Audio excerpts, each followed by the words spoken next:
Assalamualaikum warahmatullahi wabarakatuh. Bismillahirrahmanirrahim.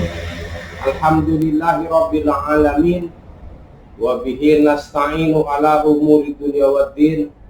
Wassalatu wassalamu ala sayyidina wa maulana Muhammad wa ala alihi wa ashabihi ajma'in, amma ba'du.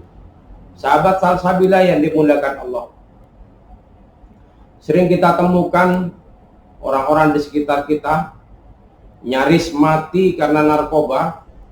Barangkali masuk ke rumah sakit, kemudian divonis ini karena narkoba yang luar biasa.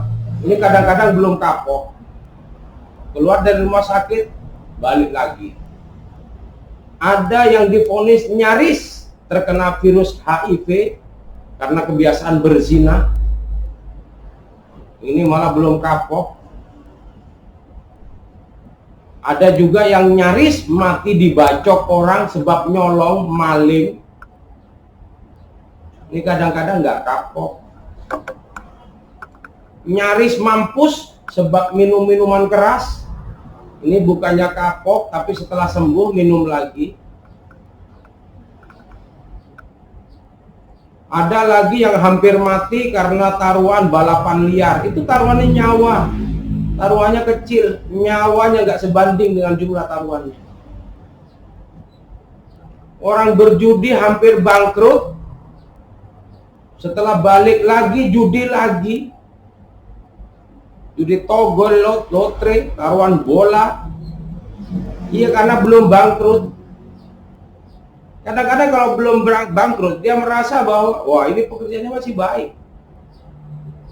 Wah, nanti masih ada kesempatan tobat. Seorang penipu misalkan, baik dari nipu dari dagangan, kadang-kadang dia merasa anteng, merasa tenang karena belum ada musibah, belum ada peringatan dari Allah. Tetap saja nipu. Tukang fitnah, karena belum pernah kena batunya, fitnah sana, fitnah sini. Karena kebetulan yang difitnah tidak suka melawan. Coba kalau yang difitnah itu ternyata orang kuat, orang hebat, habis dihajar, mampus, penyok kepalanya. Koruptor, perilaku korupsi dilakukan karena sementara ini tidak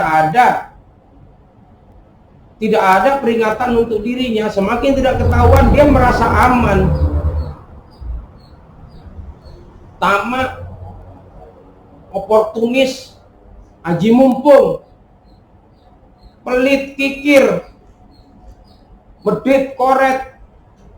Kemudian ada lagi pembohong, suka berbohong karena sementara belum pernah kena batunya. Kalau sudah kena batunya, kadang-kadang walaupun kena batunya, pembohong ini besok masih bohong lagi. Walaupun sudah dicap pembohong, anteng aja. Karena merasa amal dia baik. Karena sudah keseringan, ala biasa karena biasa. Kemudian penyalahgunaan jabatan, sudah merasa enak, belum pernah terjebak oleh satu peringatan. Kalau peringatan itu datang, baru dia berubah. Atau suka merampas tanah, merebut hak waris misalnya. Ini terjadi karena dia merasa aman dengan perilakunya. Dalam Al-Quran disebutkan, afaman zuyyina lahu su'u amalihi fara'ahu hasanan fa innallaha yudhillu may yasha' wa yahdi may yasha' fala tadhab nafsuka 'alaihim hasaratin innallaha 'alimun bima yasna'un. Yang artinya, maka apakah orang yang dijadikan setan menganggap baik pekerjaannya yang buruk, lalu dia meyakini pekerjaan itu baik.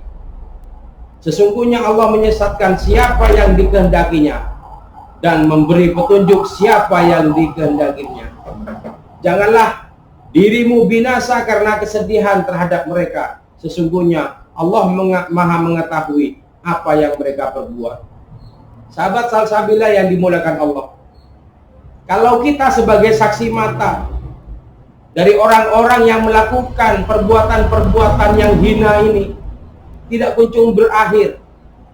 Yang doyan narkoba kita perhatikan kok nggak selesai-selesai.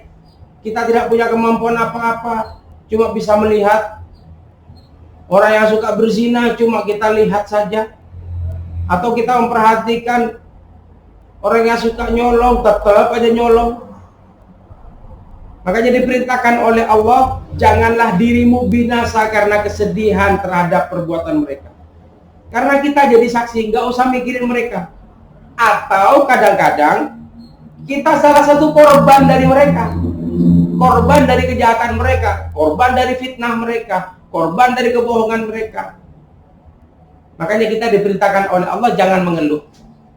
Karena biasanya orang-orang seperti ini ketika merasa perbuatan jeleknya itu baik karena keseringan, akhirnya terasa ringan. Nah, ketika mereka merasa ringan, biasanya oleh Allah masih dibiarkan panjang umur.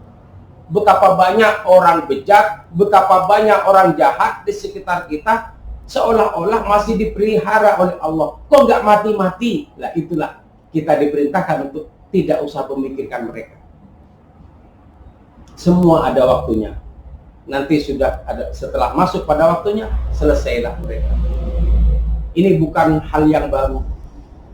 Rasulullah dihadapkan oleh orang-orang munafik di Madinah.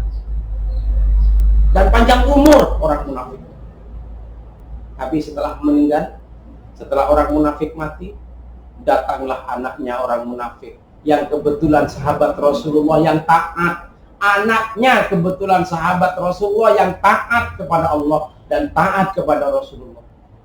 Apa yang putranya minta kepada Rasulullah? Ya Rasul, berikanlah jubahmu untuk aku tutupi di jenazah ayahku.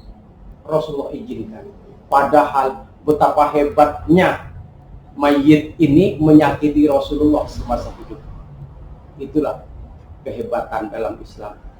Kalau sudah tiba waktunya, yang terlintas di mulut kita, di lisan kita adalah memaafkan. Mudah-mudahan kita diberikan kesabaran oleh Allah untuk menjalankan kehidupan di masa yang akan datang dan menjadi orang-orang yang lebih baik setelah Ramadan ini. Wallahu a'lam. Assalamualaikum warahmatullahi wabarakatuh.